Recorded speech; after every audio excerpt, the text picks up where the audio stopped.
Sabay-sabay natin alamin ang mga kaganapan na nangyayari sa ating bansa.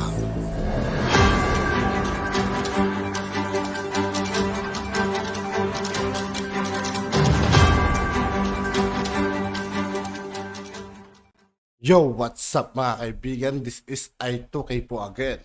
Ngayon nandito naman ulit tayo sa channel ni Pinas News Insider. Dito naman ulit tayo magbibigay ng komento at reaksyon. Kaya samahan nyo ako guys. Let's go!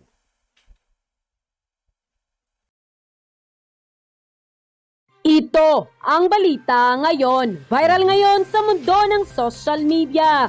Ang di umano'y balitang Congressman Rodante Marcoleta tila sinupalpal House Speaker Martin Romualdez buong tapang na nagsalita at kinontra ang planong pagpapasok ng ICC sa Pilipinas. Pero bago ang lahat, kung bago ka pa lamang sa aming channel, please huwag kalimutang mag-subscribe. Click Sa lahat ng hindi pa nakasubscribe mga kaibigan kay Pinas News Insider, mag-subscribe na po tayo at huwag nyo rin pong kalimutan mag-subscribe dito sa aking channel. ang notification bell para mas maging updated ka pa lalo sa lahat pa ng bagong video na i-upload namin. At eto na nga mga kababayan, Congressman Rodante Marcoleta matapang na nagsalita at kinontra ang plano ni House Speaker Congressman Martin Romualdez na pag-aralang muli ang request ng ICC na pumasok sa Pilipinas at magsagawa ng investigasyon patungkol sa mainit na war on drugs ng dating administrasyon sa pamumuno ni dating Pangulong Rodrigo Duterte. Ating matatandaan noon sa panahon ng administrasyong Duterte, mismong si Pangulong Duterte ang tumiwalag bilang miyembro ng ICC ang bansang Pilipinas. Ngunit tila nagbago na rin ang ihip ng hangin ni Pangulong Bongbong Marcos at Justice Secretary Boyeng Rimulya matapos ang kanilang pahayag na pinag-aaralan ng Administrasyong Marcos di umano'y pag-anib muli sa ICC ng bansang Pilipinas.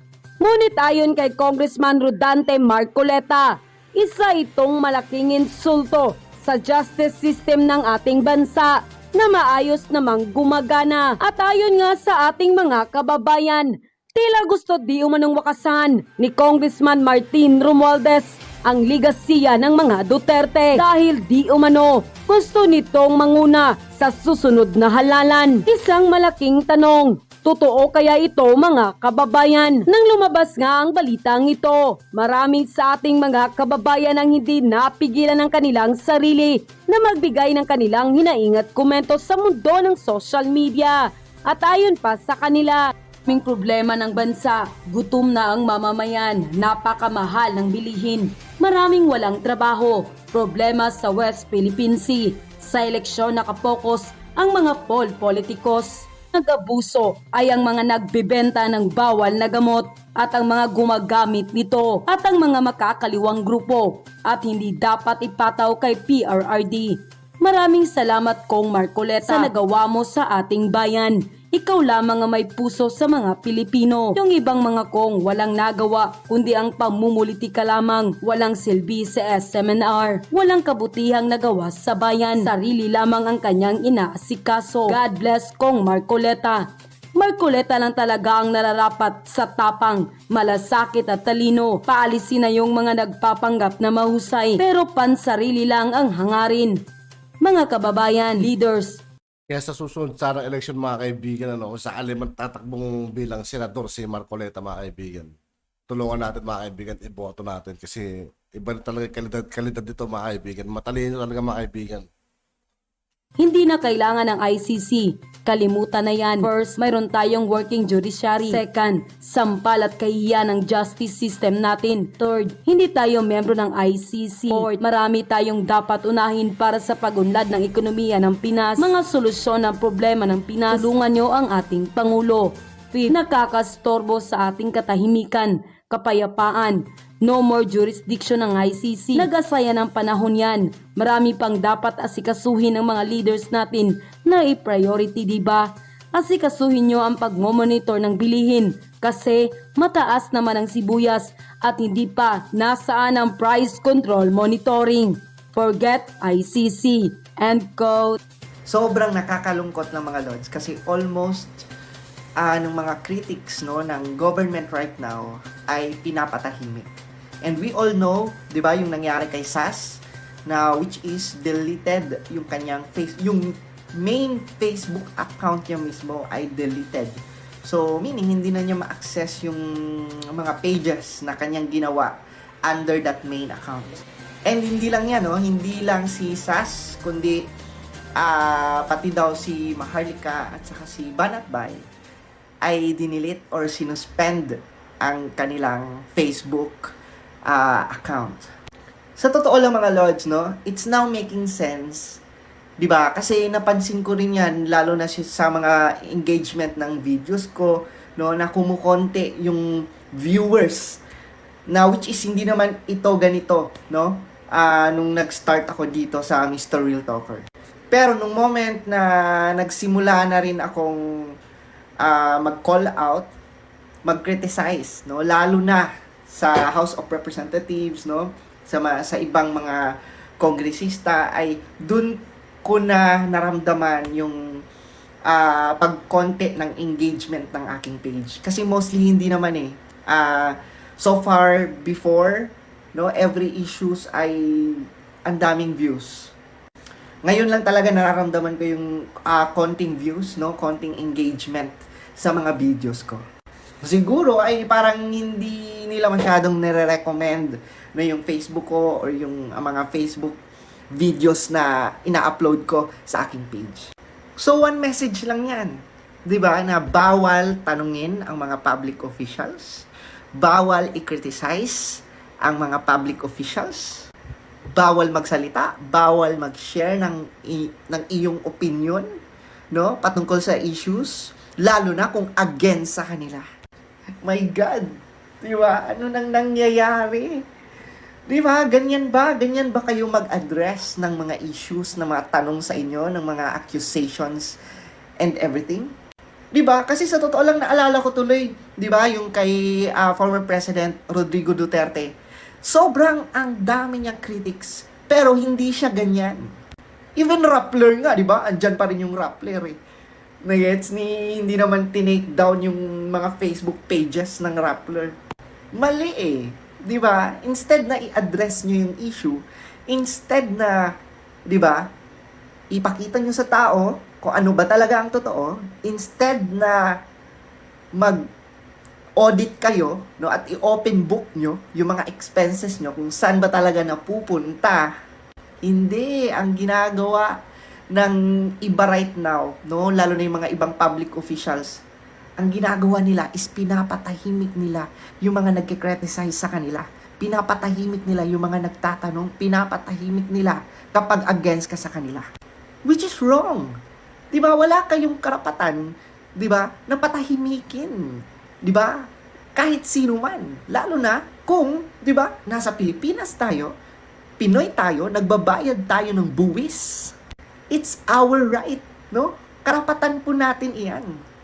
Ako, sa totoo lang, meron naman din akong mga vloggers na kinaiinisan, 'di ba? Lalo na dati, no? Pag if ever anti-government, no? Anti-Duterte, anti-Marcos yan na mga vloggers at content creators, kahit anong inis ko, 'di ba? Kahit anong, 'di ba, yung nabibwisit ka sa kanila, pero never akong nag-report, never kung inisip na dapat sana natanggal na yung Facebook niya, 'di ba? Or dapat hindi na yan maalis yan, matanggal yan para hindi na makapagsalita. 'Di ba? Kasi nga it's our freedom to express. Puwera na lang, 'di ba? Puwera na lang kung nagmumura na, bastos na, 'di ba? Or something na against na siya sa, or may mga maaapektuhan na ng mga bata, 'di ba? Lalo na pag masyadong bastos na, or masyadong mga bad words na, kumbaga. Kaya napaka-wrong move yung ginawa nila, 'di ba? Yung sinuspende at tinanggal pa nila yung Facebook. Kaya instead na patahimikin nyo yung mga nagtatanong at mga bumabati ko sa inyo, sagutin nyo ng maayos. 'Di ba? Patunayan nyo sa tao na mali yung inaakusa or 'di ba? Sinasabi nila sa inyo. Hindi yung 'di ba? I-suspend, i-delete mo, 'di ba? At tatanggalan mo ng karapatan ang isang taong magsalita. Sobrang mali po iyon. Dito nyo makikita mga lords na talagang yung charisma at yung leadership ni Tatay Digong ay hinahanap-hanap talaga ng mga tao. Iba talaga mga lords, no, pag talagang nakapagbigay ka ng malaking impact sa bansa natin, no, yung nakaiwan ka ng lalim at malaking pagbabago sa bawat Pilipino. Talagang hinahanap-hanap ka talaga. And siya lang ang presidente na natapos yung kanyang termino na mas minahal ng mga tao, mataas ang trust ratings at approval ratings.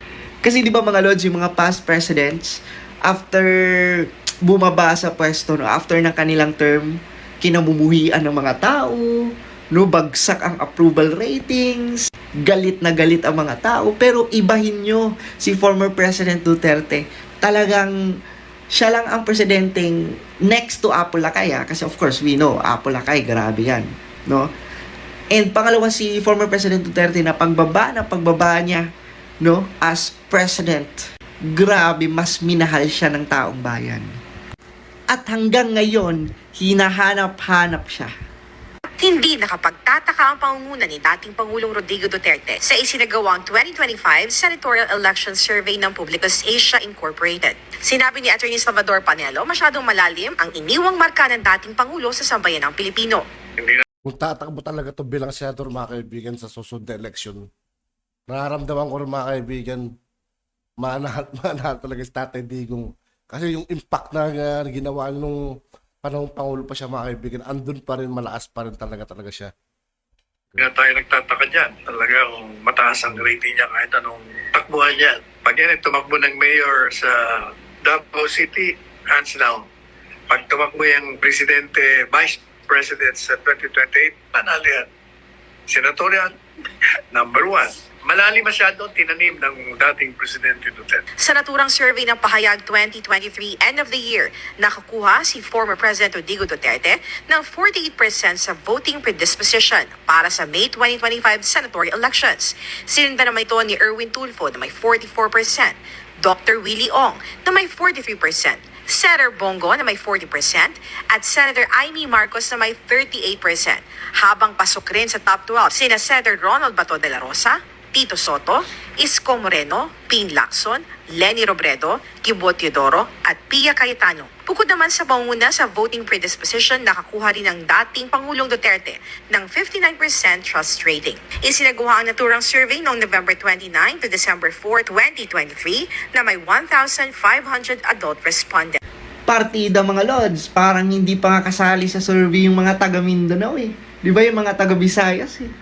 Talagang dito mo makikita mga lords na kahit anong paninira ng oposisyon kay former President Duterte, no? Dito nyo makikita kahit anong paninira ng mga dilawan at mga anti-Duterte kay Tatay Digong. Hindi nila maaalis ang katotohanan na si Tatay Digong ang isa sa presidenteng ang daming nagawa sa Pilipinas.